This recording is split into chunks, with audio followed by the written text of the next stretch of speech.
What's up, everybody? It's Troy Cartwright. Welcome back to another episode of 10-Year Town. We are so glad you've joined us this week for another fantastic episode. But before we get started, a couple housekeeping things. First off, some personal news. I've got a song on the new Cody Johnson record called Wished It Was You that I wrote, and I'm truly proud of it, and I think you guys would like it, so y'all should check it out. And also, please remember to join the 10-Year Town community at 10yeartown.com. Thanks. Today's guest is the incredible Travis Denning. You know Travis from songs like David Ashley Parker from Powder Springs, his song After a Few, which has the distinction of being the longest charting song on the country airplay chart, 60 weeks. Pretty incredible. He is an amazing songwriter, guitar player, a great guy. I love this episode. I know you guys are going to love it too. So without further ado, here he is, Travis Denning. The Cowboys are like, how do I describe it? They're always teasing you, bro. And they're like, we're going to be good this year. And then they'll lose round one of the playoffs every single time. I think it's so hard to be consistently in the game. Like obviously the Chiefs, and it's like the new kind of Patriots thing, but like that's because they have a guy at quarterback who, when he retires, will be the greatest of all time. Because he's gonna win at least two more. You feel like I do kind of like. I think Patrick Mahomes. I'm not going to say it right now because he's still got a ton of career left. Still, but like maybe got like a decade. If left. he just continues to do it, honestly, I couldn't care less if he really even wins another Super Bowl. If they're at the show, at least three more times, Because I mean, Tom Brady was 2 or 3 plays away from not having at least 2 of his rings. You know what I mean? That's true. That one year against the Seahawks. That was the luckiest thing ever. Just asinine call. But like, you know what I mean? So it's like, that's my whole thing is, I think if you're just in the show and you're like, I won 20 plus games to get here, or, you know, whatever it is. It's right. Yeah, I don't know, man. Yeah, they got that thing, man. And now they got the Swifties. No, dude, it's unstoppable. Yeah, it's the whole thing, man. Yeah. How you doing, dude? I'm good, dude. Did you write today? Yes, I did.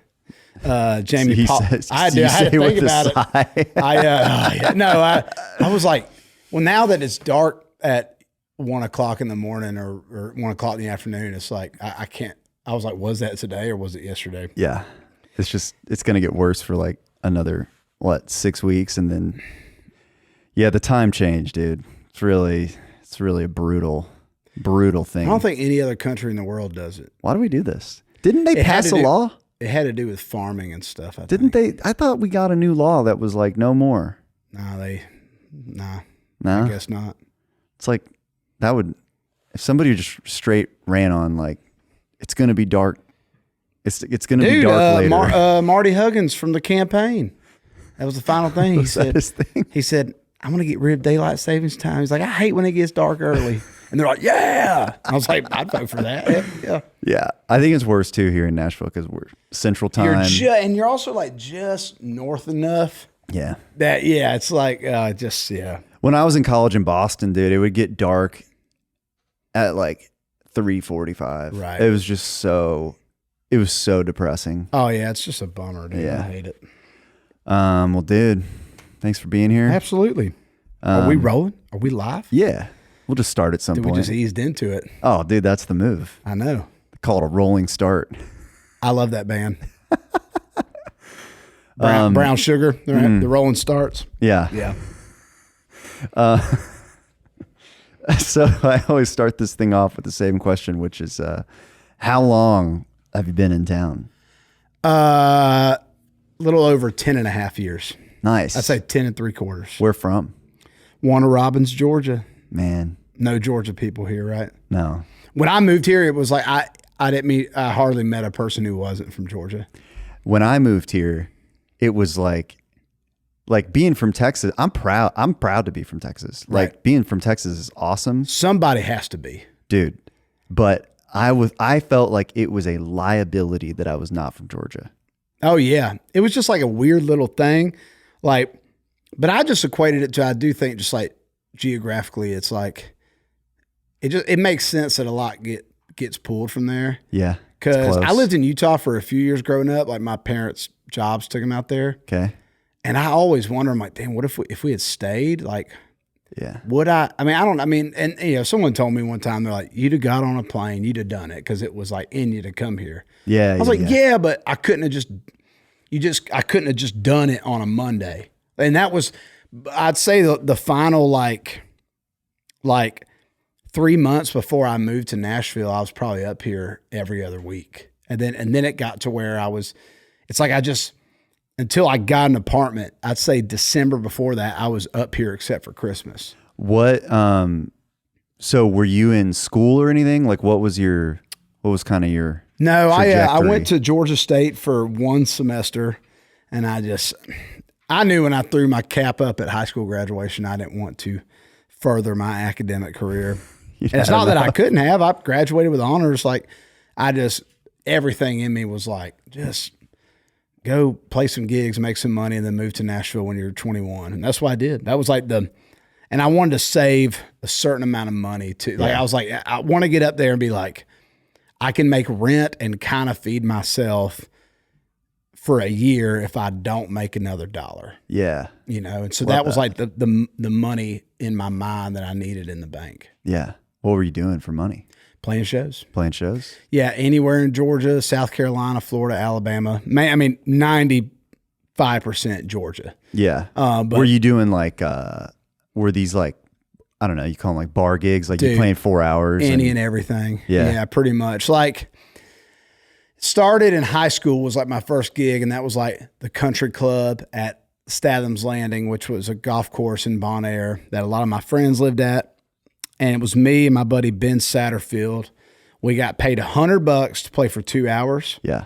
And this seems made up, but it's literally true. We packed the place out with friends and family, and we had this guy come up to us. We're an hour and a half into it. We got 30 minutes left. Yeah. And he goes, hey, he was like, not rudely at all. He's like, you guys sound great. He's like, what are you guys getting paid right now? We're like $100. He goes, I'll give you $100 if you stop right now. And he was like, man, we're having like a high school reunion, and we just would enjoy some peace. It's an acoustic show. I'm like, it just blew. I'm like, but I was like, hell yeah, dude. I learned my first lesson. I'm like, take the money, dude. Sell out immediately for any sum of money. Oh my God. So we made $200 and tips and only played for 90 minutes. And the restaurant was like, that's fine. They're like, dude, you brought all these people in. Who cares? And I was like, oh, okay, cool. But dude, I remember that. I'm like, cause he was very adamant. He's like, you guys sound great. Yeah. We would love for y'all to shut the fuck up, like just like stop. Odd vibes, but that was my first gig, and wow, yeah, man. Then I didn't really start playing full band stuff till I was like 19. Yeah, but then like from 19 to 21, man, I was playing every weekend. Just Albany, Warner Robbins, Macon, Valdosta, Tifton, Americus, like all these. What's that spot in Valdosta? That was Blue Water. Yeah, dude. Oh yeah, still got the hat, dude. They had some fire hats back in the day, dude. True story. I played there. I was opening for Riley Green, and I walk out, and I forget what hat I had on, but some kid just goes, "Hey, you want to trade hats?" You're like, and he had on a camo blue. What's it called again? Blue Water. Yeah. Yeah, Blue Water hat, and I was like, "Sure, man." Yeah. And I love that hat. I wear it all the time. All those. So there was like a string of bars that were all kind of owned and operate. We called them the Georgia Mafia. Yeah. And it was Trey and Will Britt were kind of at the top of the Christmas tree.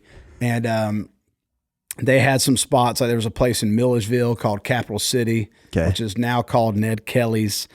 And then that was kind of run by Rocky Duncan, who is DJ Rock, who does a lot of the Luke Bryan farm tours. And he's a fantastic DJ, does a lot of Live Nation festivals. Gotcha. Great friend of mine too. And Trey was involved with that bar. And then they had the Gin, which was in Tifton, and JD Groover ran that. And now he lives here and works here. Blue Water was Heath Cox, Chris McReady, who went by Stinky. I remember all this shit so well. And then Statesboro was like, man, that was the gold mine. They had Rum Runners, Plantation Room, and like, so if you were in with them, dude, you had a circuit. And it was, they didn't do the like 3, 45-minute set things. They were like, just get on stage at midnight and play till 1:30. Yeah. So you could actually like do a show. Right. You could just get on stage, play, and leave. Yeah. And that was kind of hard to find because most places were, 2 1-hour sets or 3 45s or whatever and stuff. And I mean, we did all of them, but playing those college markets, man, was like next level. Yeah. And Capital City was so wild because it was a huge room. They had a big PA, big stage. Like it looked like a full-on club, just like a dirty, nasty House of Blues. Yeah. And it was so funny because Rocky would always say, he's like, let's shoot for like 11:45 set time. He's like, well, we'll just kind of eyeball it. If I had to go on stage tonight at 11:45, it wouldn't happen. Like, that's like, I want to be done before that, Yeah. But dude, they knew their crowds so well. And he would, he'd be like, actually, let's do midnight. Dude, it'd be like 11:53. You're like, there's 4 people in here. And it's like you would blink. You'd hit the downbeat, and it looked like they like opened up the daggum like freaking running of the bulls in Spain, dude. Like, really? You would like blink, and in 5 minutes, there'd be 300 people in there. Wow. And that's just like, it was just so weird. It was like, that's when everybody went out. Yeah. Because they were pre-gaming and doing stuff all, just leading up to it. Yeah. Yeah, man. That's amazing. Those circuits that you find when you first get started, like in Texas, like similar deal. There was just like the five spots. There was like the spot in Dallas, the spot in Lubbock, Stephenville. And if you were in and could do it, because dude, some people are like, there's aspects of it I don't miss. Sure. Like, just first off, you didn't get paid anything, hardly, and just schlepping gear and doing all this and 2-hour sound checks because either we were late or the sound guy was late, and then nobody knew what they were doing. You know what I mean? Right. But I also miss them so much because, man, when they were on, you were like, this is better than anything. Yeah. Like, it's better than playing Red Rocks. Yeah. Like, it's awesome. That's awesome. So you're doing that, and then it sounded like you were already making trips to Nashville. Did you know anybody up here yet? Or Cole Taylor. Yeah. Only guy I knew. Wow. He was, me and Cole have a pretty cool story, is that I started hearing his name, and if you know Cole, it's like the dude has never met a stranger. Yeah. He blows my mind every day with people he hangs out with. Like, I'm just like, how the hell did you meet that person, and where'd you meet him, and yada, yada, yada. He's always been that way. And I started hearing his name because my best friend I grew up with, Brian Briggs, went to Valdosta, and one of Cole's roommates was a guy that we grew up with. Okay. So he was like, man, I met this kid Cole, and he's like, dude, he's kind of doing the music thing, and it's like, he's got a band, he's doing all this stuff, and he's like, you really need to meet him. I think he's been going to Nashville. And so at Blue Water, dude, that was an anchor for a lot of cool things that happened, early on.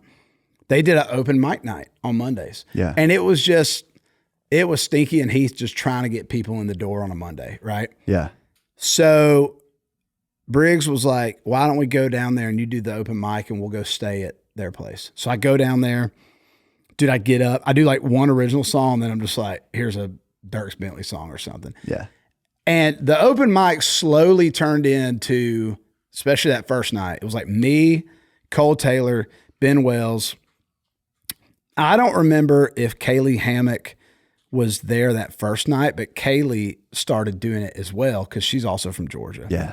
And it just turned into like, get up there, sing 1 or 2 original songs, and then get as drunk as humanly possible. Yeah. And just keep people entertained. Yeah. And I met Cole that night, and we wrote a song at 4:00 in the morning. And we have talked on the phone at least once a week ever since then. Wow. For like 11 or 12 years now. And it's like we just immediately became great friends. That's awesome. So he moved up 1 year before I did. And for me, that meant, all right, like I've got a couch. I've got that. But even prior to Cole, I vaguely knew this guy named Thomas Archer, and Thomas is a great friend and an amazing songwriter. But I got to know Thomas once I started making trips, and I surfed his and Hope's couch a little bit back then as well. But those were my two like anchors of like, all right, you can come crash. And then I moved up there probably a year after Cole and Lacey did, his wife. Wow. And what, like when you moved up here, like how did it go?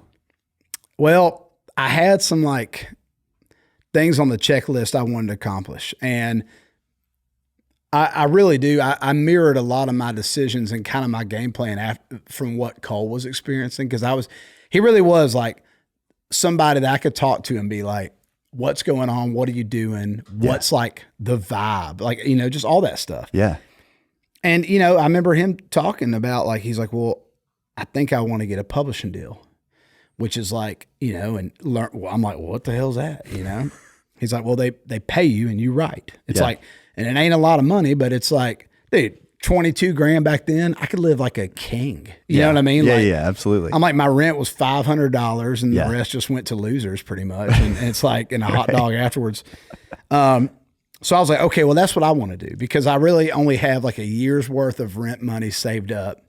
And I was still going home and playing shows. So I had like a little bit of money. Yeah. But it's like you burn $100 in gas to go make $300 and it just wasn't a lot. And so I moved up here. I wrote a lot with Cole. And then when he would bring in like co-writes, I would try and spur off of that and then write with that person and another person. And one of my first writes with somebody who had a publishing deal was actually even before I moved there. It was late October of 2013. And I wrote with Jordan Rager, who was my roommate when I first moved here. Oh, wow. And a guy named Jeremy Bussey, who Jeremy was writing at Universal Publishing. So that was like walking into a publishing office and just like, I was like, all right, like this is where it happens. This is the thing.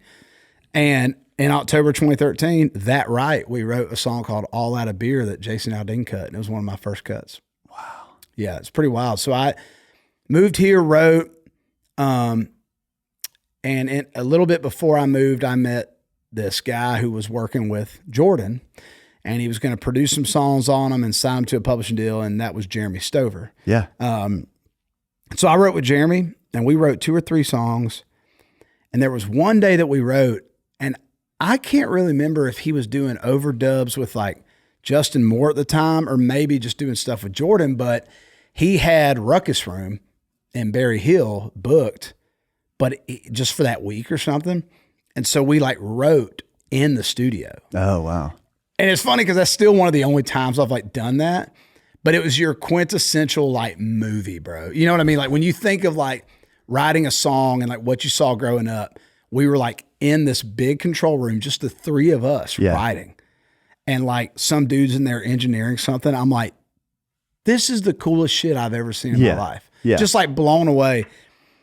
And I don't even really remember the song I wrote that day, but I do remember like, I felt like I brought a lot to the table that day. Like I was kind of driving it and doing some things, and it felt good. And man, I'd say probably like 3 weeks later, I met with Stover. I played him some of the stuff I'd been writing. And then a week after that, he called me. He said, come by my office. This would have been June. So I was 6 months in. Yeah. And I was kind of starting to hit that thing that everybody hits. Most of the time, I think it is roughly 6 months in, but it can be sooner or later. I was slowly starting to hit that, like, not panic, but just like, I was like, okay, like what are we doing here? Yeah. Just a little bit where I was kind of like,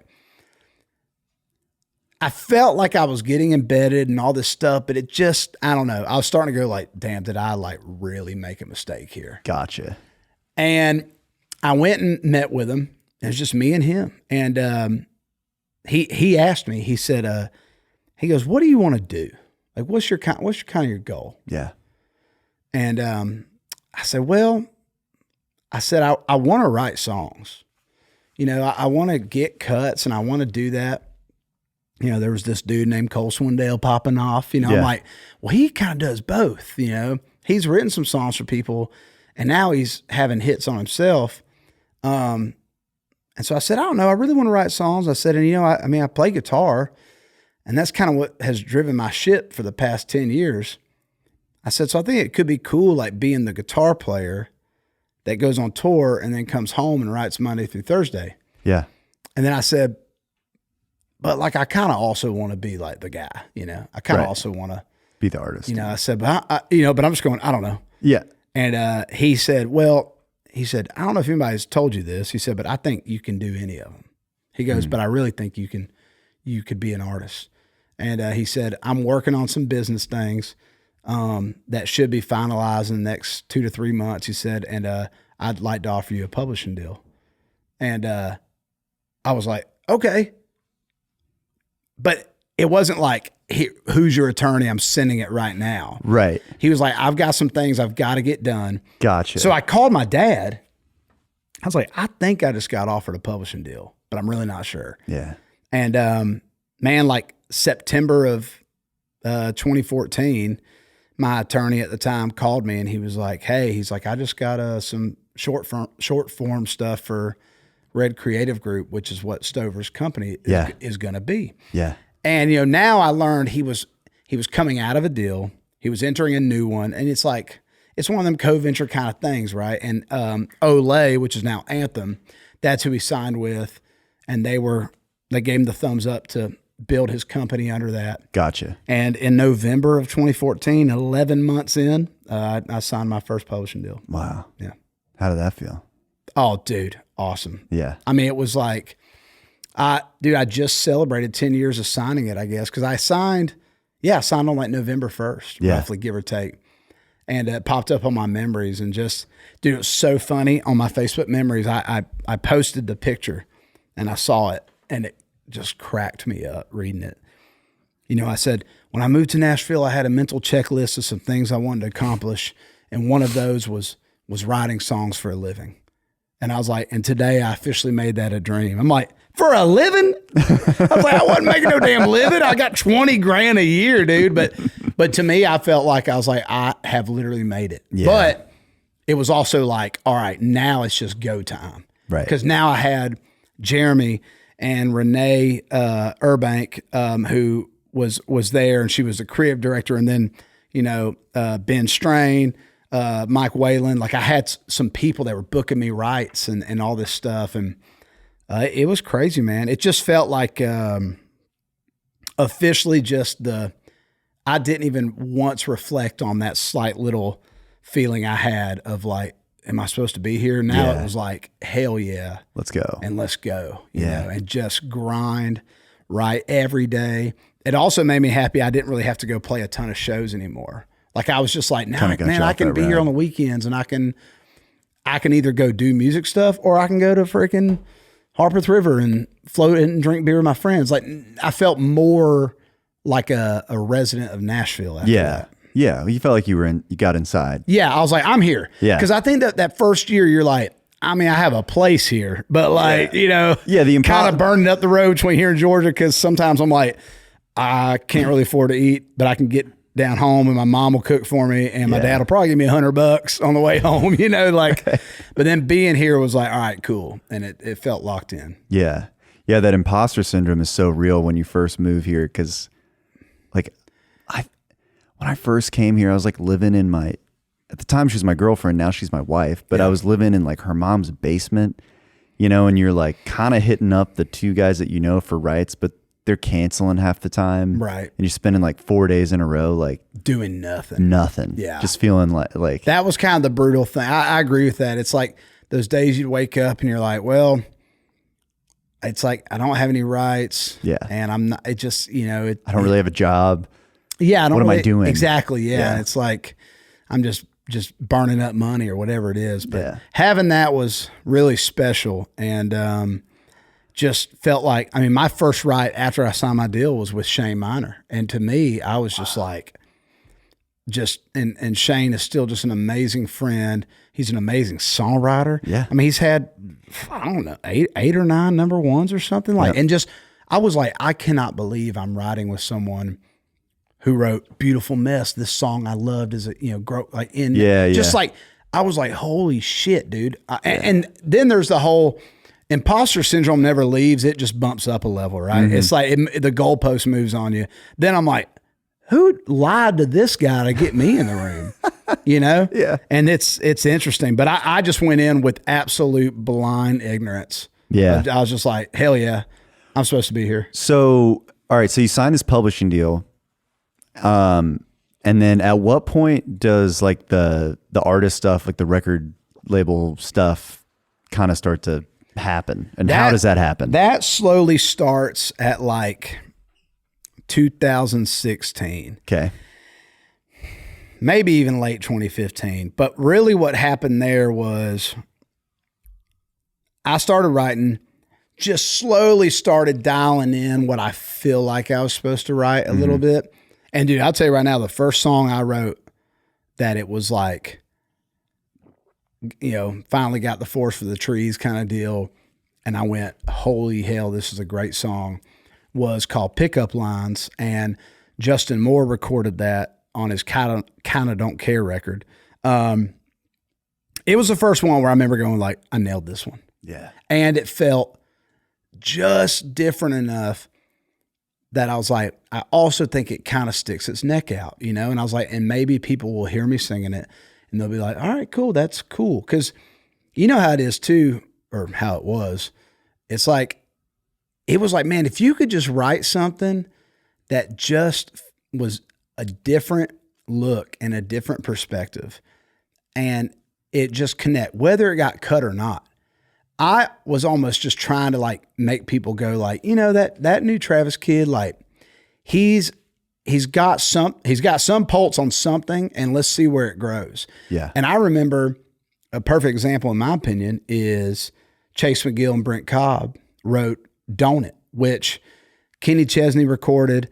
And to this day, I think it's one of the greatest songs I've ever heard written in my life.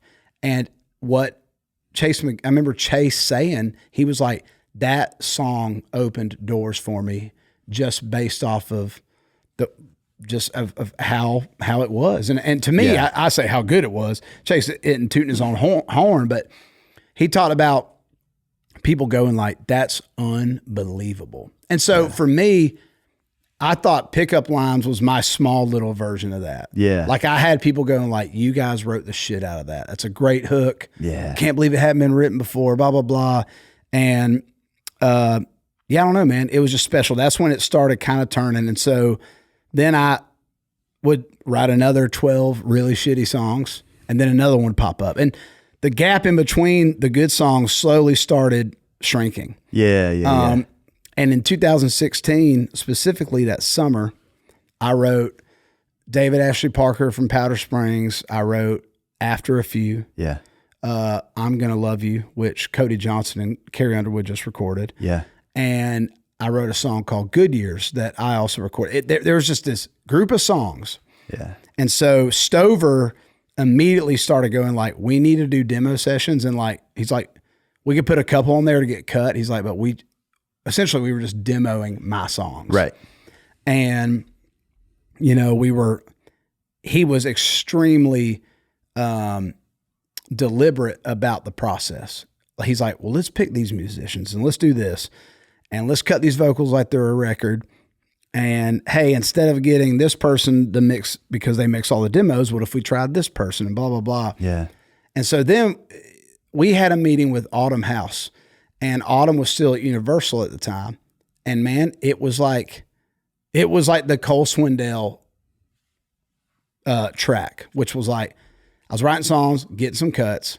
A&R starts to hear my voice on some demos and they go like, okay. Yeah. Who's this guy? Yeah. Yeah. And that's exactly what it was. Wow. Like, Autumn heard some songs and we had lunch with her and me and Jeremy both told her like, we are insanely far away from like pulling the trigger on this, but like, this is just where we're at. And we kept her posted And dude, I'll never forget. I hopped on the bus with Brian Davis because he was playing a club in Macon, Georgia.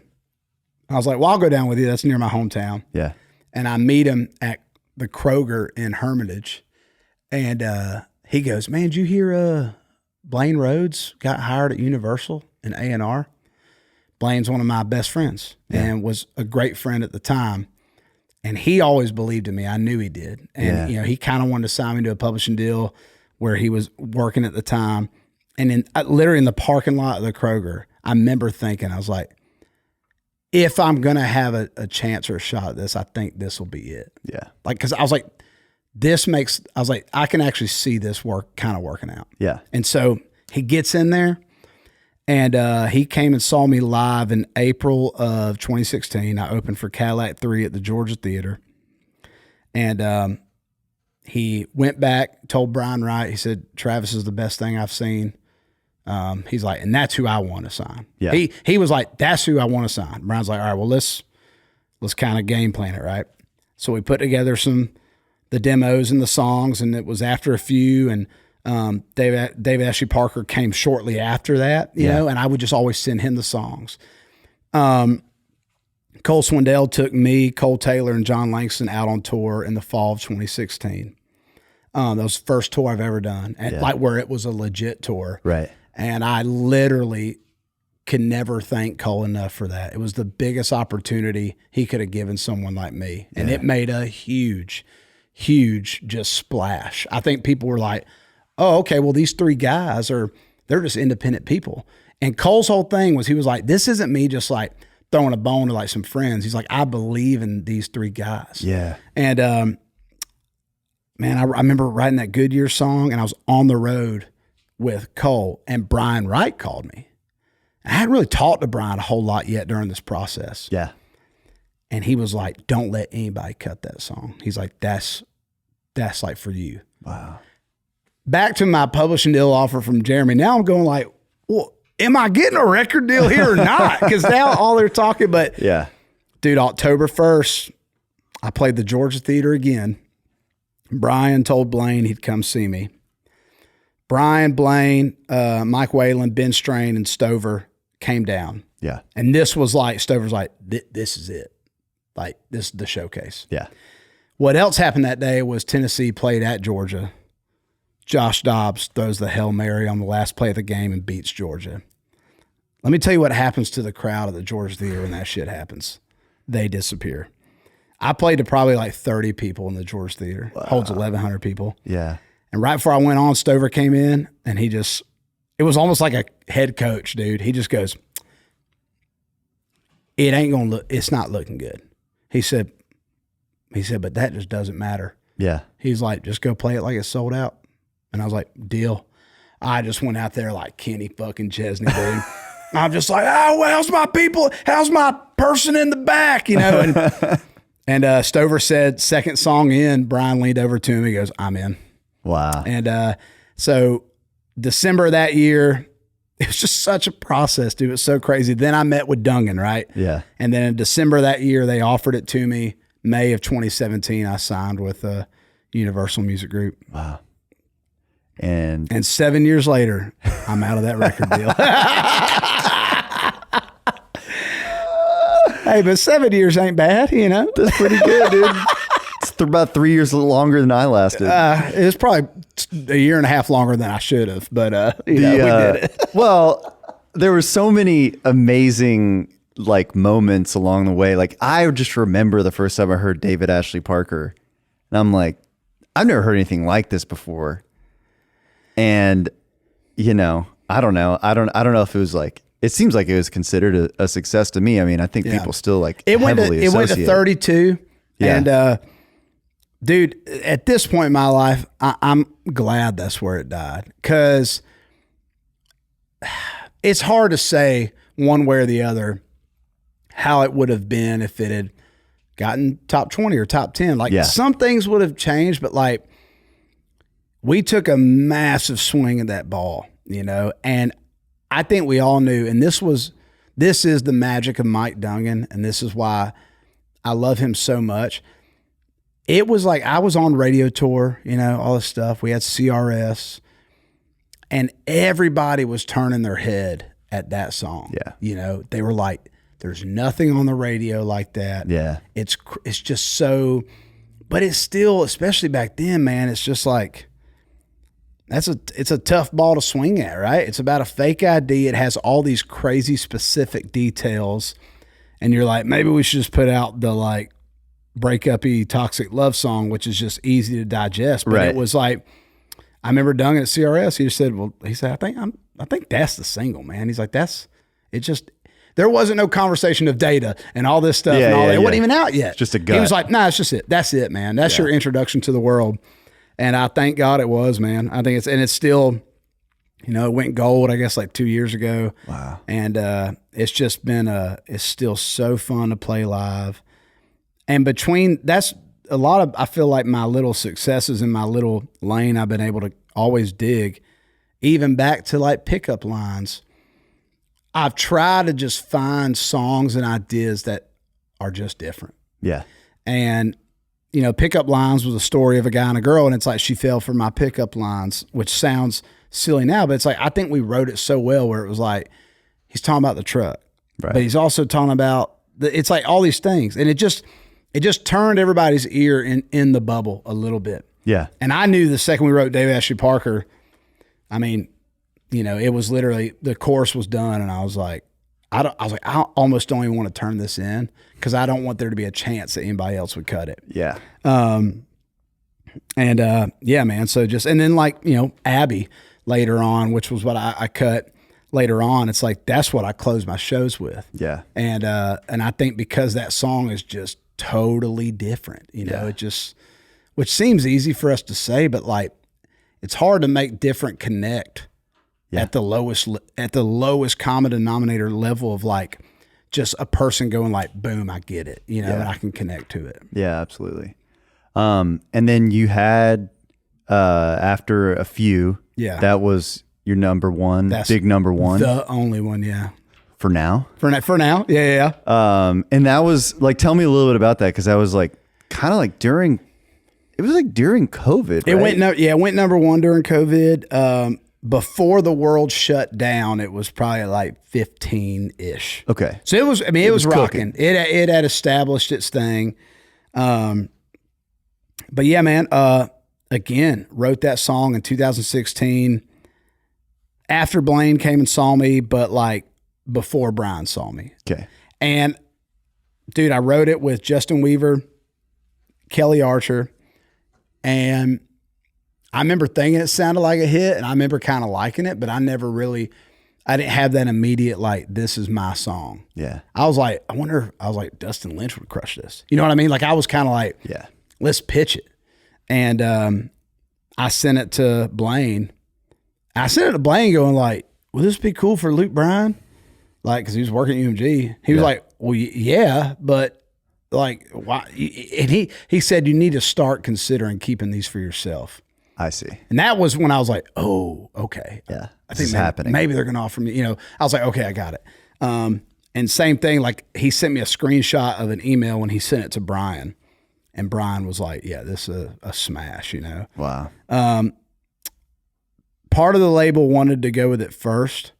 And they had a sampler CD that they sent out to, radio stations and all that stuff. And it was on there originally. Yeah. It was a song called Good Years, David Ashley Parker, and I can't really remember what the fourth one was. But right before they printed them, I just, you know, I had that gut feeling that David Ashley Parker should be the first single. Yeah. And actually I talked to Cindy Mabe about it, and I said, we said like, I was like, if we put After a Few on there, every radio station is going to say that's the single. And then we're going to be forced to make that decision. Right. And man, she pulled it off of there. And because I think she fully agreed with us. It was funny because the promo staff was like, what the hell? We're taking the hit off there. Yeah. But it kind of forced our hand to do something different. Because I think we knew that After a Few just seemed like, you know, I mean, we were like, what if Dave Ashley Parker can get up there and then we hit him with this? Yeah, which is kind of what happened, right? Yeah, pretty much. You know, I think we wanted to get a little bit further up, but and yeah, man, but it was a climb. I mean, it's the longest climbing song to number one in like chart history. Wow. I think Michael Ray tied me with Whiskey and Rain. We both share 65 weeks to number one. Dang. What did that feel like when it finally went number one? Oh my God. I was drunk for like a week and a half. I broke every COVID protocol there was. I went to every bar in every state nearby and just licked doors and hugged and all that stuff. I was just like, man, it was awesome. I mean, to this day, I still think it's probably the way I felt and everything. And, you know, a lot of that was it was a beautiful silver lining during a really shitty time. Yeah, for sure. But yeah, man, it meant a lot to me. Probably to this day still means the most to me of anything that's ever happened. Yeah, that's amazing. And then as the world started to open back up, was that like pretty life-changing to get, because this song is kind of happening while you can't tour. Yeah. So then when you did get to go back out there, was that like kind of a fun bonus along the way? Absolutely, man. And it is definitely a bummer I never got to be on stage and say, this is the number one song in the country right now. Yeah. And that just sucks. Like, there's no way around it. Like, that's what you dream of doing. But man, what really was happening that was really cool was they were singing that back, but they were already singing Abby way harder than really? That. Yeah, that was like, I remember we played a show in Athens. The Georgia Theater hadn't opened back up yet, so we played this little bar called Hedges on Broad. We sold like 800 tickets. It was epic. Yeah. Packed as hell. And we literally played after a few and then went straight into Abby after that. And I remember thinking, I'm like, I should probably play after a few last. Yeah. And it was like, that was the hit, Abby. What was making it go? Was that like social media at that point? Or? We put it out on Valentine's Day of 2020. So it had been out. I mean, it had been out for a year. Gotcha. It just was connecting like crazy. Yeah. No, I never went viral on it, nothing. Gotcha. It just connected with the audience. Now, the Highway played it a ton, and it was number one on the Highway. So they were a huge part of it as well. Gotcha. But man, it was just the sing along and like the spelling of Abby. It's like it just had. Yeah, it's so much fun, dude. Absolutely. I'll never forget when I heard that song. It was like, I hate to say this, but it really was. It was more than this, but it's like, it felt like the dollar signs on like a cartoon popping out of someone's eyes. I was like, I'll sell out stadiums if I cut this song. I was just like, this song is huge. Yeah. And I knew every word of it after the first time I heard it. Wow. And I had to beg Ashley Gordley to let me cut it. I was just like, I mean, you know, he didn't say no, but I was just like, listen, I'll cut this thing in like 2 weeks if you'll let me have it. I was like, I know anybody in the world would cut this song. Yeah. And I begged Ashley. I begged Blaine because he was working for Ashley. I was like, will you ask Ashley if I could cut this? Yeah. And he hit me a day later. He said, everybody said you can have it. And I was like, thank God, dude. I mean, me and Ashley always talk about that song because I'm like, hey, he was at Red Rocks when we the second night with Hardy. I was like, how'd that 51 out there sound? Because that's where it died on the charts. Yeah. He goes, damn sure it didn't sound like 51, you know? Yeah. They were screaming it. So that's awesome. Yeah, man. Really cool moment. And it's still like, dude, we get halfway through a set. That's what people are yelling for. Man. Yeah. How's it been out there with Hardy? Hardy on tour? was just unbelievable. Yeah. Just as good as it can be. I really feel like that's the first tour we've ever done where we were just 110% perfect fit. Yeah. Like, I mean, we've had some amazing tours. Yeah. And they've been great, but this one just felt like, you know, it was something I'd really secretly hoped for a long time. Yeah. And it's like, and also just because Hardy's a brother, you know what I mean? Yeah. Like me and Madison spend a lot of time with him and Callie, and it's like, I was like, I just want to tour with my dude, you know, my buddy. But I always knew too, I was like, his fans are crazy, you know, they're awesome. Yeah. And I was like, if we could get in front of a crowd like that who wants to hear some heavy hitting guitars and all these things, which is kind of what we've done as a band and stuff. It was awesome, man. When when he offered it to me, it was just like I was just elated. Man, and all the shows were sick.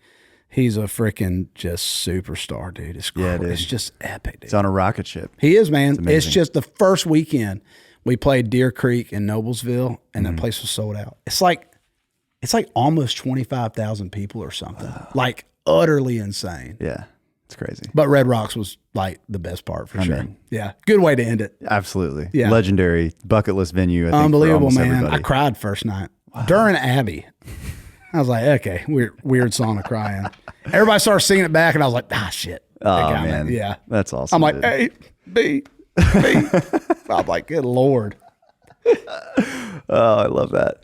All right. Well, I got one last question, then we got to get out of here. But I always like to ask everybody, you've already done so much in your career, and you got a long career ahead of you as well. But if you could go back to you just getting started, what's a piece of advice that you give yourself?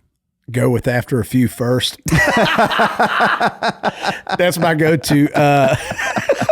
No. Oh man, I think, I think I would just say, just do everything you feel like you should. 'Cause 98% of the time, that's what I've done. And that 2% usually is like a really heavy 2% that you regret. Yeah. And some of it is, but I think it's just, I moved up here and I wanted to be known as a songwriter.